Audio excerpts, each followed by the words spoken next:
Assalamualaikum warahmatullahi wabarakatuh. Perkenalkan, nama saya Kevin Ramadan, NIM 1801132. Di sini saya akan membuat video tutorial dasar penggunaan aplikasi CorelDRAW. Tujuan saya membuat tutorial ini yaitu untuk memenuhi tugas sistem multimedia. Baiklah, pertama-tama saya akan membuka CorelDRAW X7 64 bit. Di sini saya belum melakukan aktivasi, maka saya akan memilih aktivasi nanti, lalu saya close. Selanjutnya, ini adalah tampilan pertama kali ketika kita membuka CorelDRAW. Di sini ada new dokumen atau membuat dokumen baru, new from template atau membuat sebuah template dari open order atau buka dari folder mana. Pertama saya akan membuat new dokumen.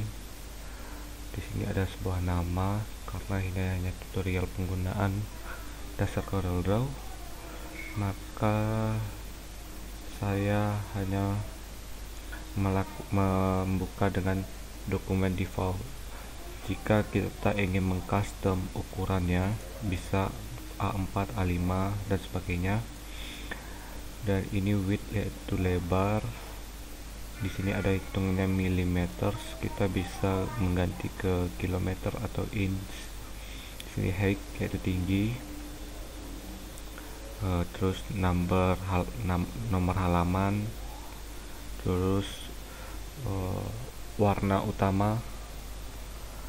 Terus rendering resolusi. Di sini menggunakan ekstensi DPI.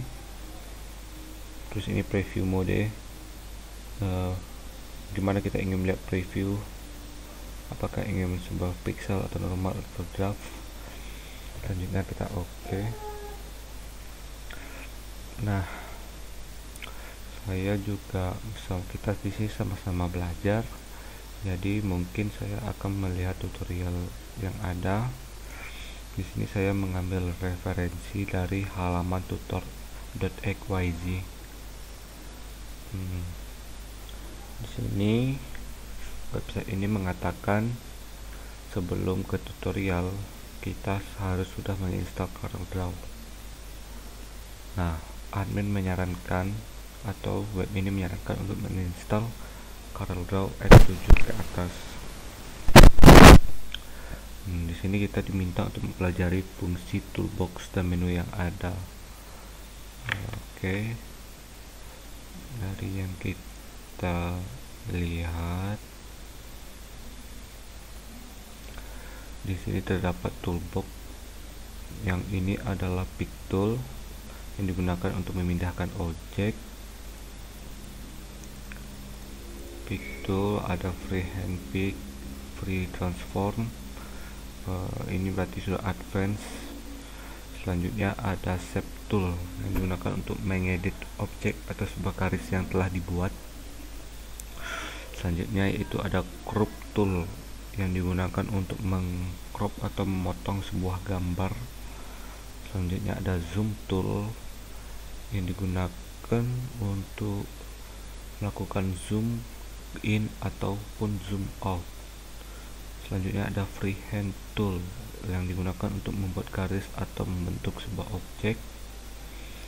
Selanjutnya ada artistic media tool yang digunakan untuk membuat garis dengan berbagai bentuk artistik. Selanjutnya ada rectangle tool yang digunakan untuk membuat objek persegi. Mungkin bisa gini, objek persegi. Selanjutnya ada ellipse tool digunakan untuk membuat sebuah objek lingkaran. Oke. Selanjutnya ada polygon tool yang digunakan untuk membuat objek persegi banyak seperti segitiga, segi empat dan seterusnya. Oke. Selanjutnya ada text tool yang digunakan untuk membuat teks atau tulisan. Oke. Selanjutnya ada parallel dimension, berfungsi untuk membuat garis dengan ukuran dimensi miring. Oke, begini. Selanjutnya ada straight line connector, digunakan untuk membuat konektor line atau lurus. Misalnya di sini mungkin ada konektornya, lalu dia akan membuat bentuk garis lurus, straight. Selanjutnya drop shadow tool, digunakan untuk memberi efek bayangan.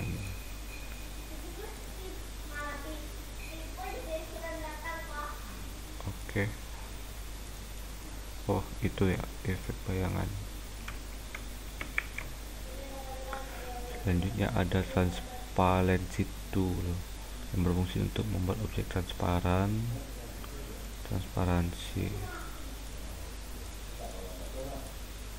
Oke, selanjutnya ada smart tool. Yang mana itu? Smart tool. Oke, mungkin di bagian sini ada smart tool. Smart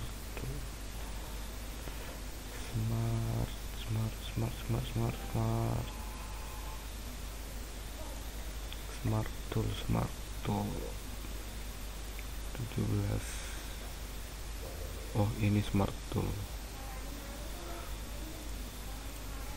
atau yang ini. Oke, ini adalah smart tool yang digunakan untuk memberi warna. Oke, bagaimana cara memberikan warna? Oke, ternyata seperti itu. Selanjutnya ada outline tool, berfungsi untuk menghapus garis pinggir dan menebalkan garis. Selanjutnya ada fill tool, mungkin di bagian tambah. Fill tool.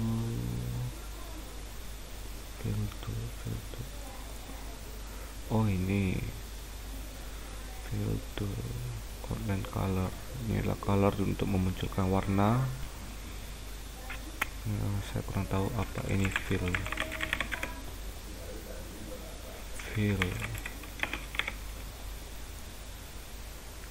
Untuk mengisi, berarti ini adalah fill, mengisi kekosongan warna. Oke, selanjutnya ada property bar, merupakan sebuah menu yang berisi perintah untuk mengatur atau men-setting lembar kerja yang akan kita pakai. Property bar, jadi ini adalah bagian property bar. Terdapat yang pertama itu mungkin ini yang dimaksud untuk mengatur pemilihan bekerja seperti A4, A5, A4. Mungkin yang dimaksud adalah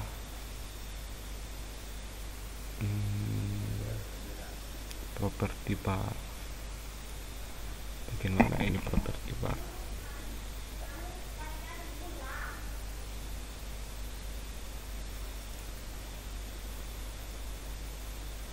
Mungkin jika kita ingin mengganti, kita bisa melakukan apa ya, property bar 300 mm. Oke, ini ternyata property bar. Maaf,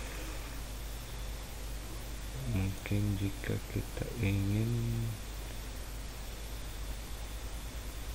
saya kurang tahu di mana, sepertinya ini aplikasi lama. Terus yang kedua custom. Oh, ini ternyata di sini adalah untuk mengatur lembar kerja yang akan dipakai. Terus selanjutnya mengatur ukuran lembar kerja. Ini kita bisa mengubah 210 atau sebagainya.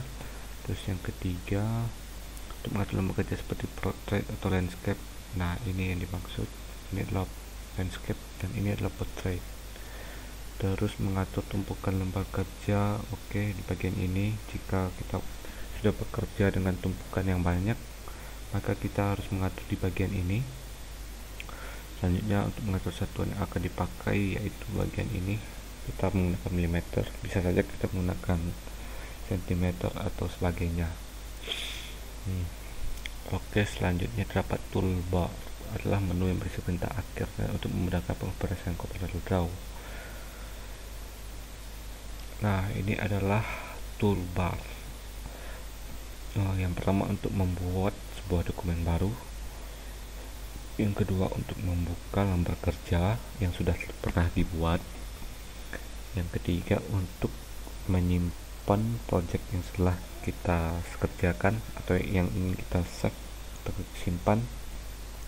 Selanjutnya print untuk import atau memasukkan gambar. Oke, sepertinya ini import ya, ini import untuk memasukkan gambar, dan ini ekspor untuk menyimpan hasil kerja menjadi format JPG, PNG atau format lainnya. Nah, tadi itu di sini tempat mudah melakukan dokumen baru, open dokumen yang telah kita pernah buat, bisa disimpannya di sini. Kita perhatikan saja, misalnya saya ingin menyimpan, oke, maka kita akan ekspor. Kita simpan di folder baru yang kita beri nama CorelDRAW. Tunggu, CorelDRAW latihan, kita simpan sini. Ini adalah ekstensinya. Apakah ini menjadi PDF? Karena kita ingin menyimpan gambar, maka kita akan ekspor. Kenapa di sini banyak ada PDF yang disimpan? Oke, coba saya berikan warna. Saya ekspor GIF. Oke, sekarang sudah ada formatnya. CorelDRAW latihan. Saya akan menyimpan dengan format, kalau gambar itu kalau nggak PNG, JPG ekspor. Oke, dan bisa kita lihat di folder CorelDRAW latihan, maka file kita sudah tersimpan. Oke, baiklah, sekian yang bisa saya sampaikan. Jika ada kekurangan dalam tutorial dasar penggunaan aplikasi CorelDRAW, saya minta maaf. Saya akhiri dengan assalamualaikum warahmatullahi wabarakatuh.